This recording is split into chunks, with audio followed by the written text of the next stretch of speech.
তোমাকে পাঠালুম আমার লেখা এক বই ভরা কবিতা। তারা সবাই ঘেঁষাঘেঁষি দেখা দিল একই সঙ্গে এক খাঁচায়। কাজেই আর সমস্ত পাবে, কেবল পাবে না তাদের মাঝখানের ফাঁকগুলোকে।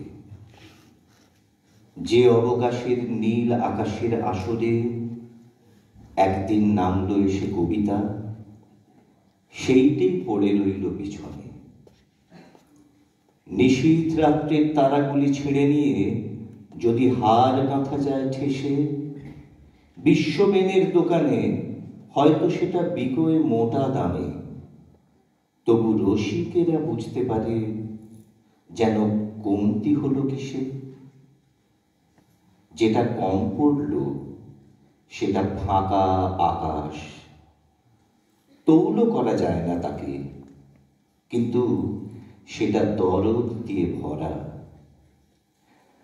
মনে করো একটি গান উঠল জেগে নীরব সময়ের বুকের মাঝখানে, একটি মাত্র নীল কান্তমণি। তাকে কি দেখতে হবে গয়নার বাক্সের মধ্যে? বিক্রমাদিত্যের সভায় কবিতা শুনিয়েছেন কবি দিনে দিনে। ছাপাখানার দৈত্য তখন কবিতার সময় আকাশকে দেয়নি লেপে কালি মাখিয়ে। হাইড্রোলিক চাঁদায় পেশা কাব্যপিণ্ড তলিয়ে যেত না গলায় এক এক গ্রাসে। উপভোগটা পুরো অবসরে উঠত রসিয়ে। হায় রে, কানে শোনার কবিতাকে পড়ানো হলো চোখে দেখার শিকল। কবিতার নির্বাসন হলো লাইব্রেরি লোকে। নিত্যকালের আদরের ধন পাবলিশারের হাটে হলো নাকাল।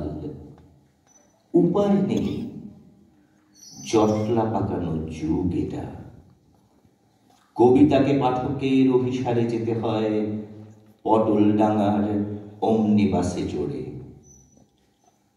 মন বলছে নিঃশ্বাস ফেলে, আমি যদি জন্ম নিতেম কালিদাসের কালে, তুমি যদি হতে বিক্রমাদিত্য আর আমি যদি হতেম কি হবে বলে।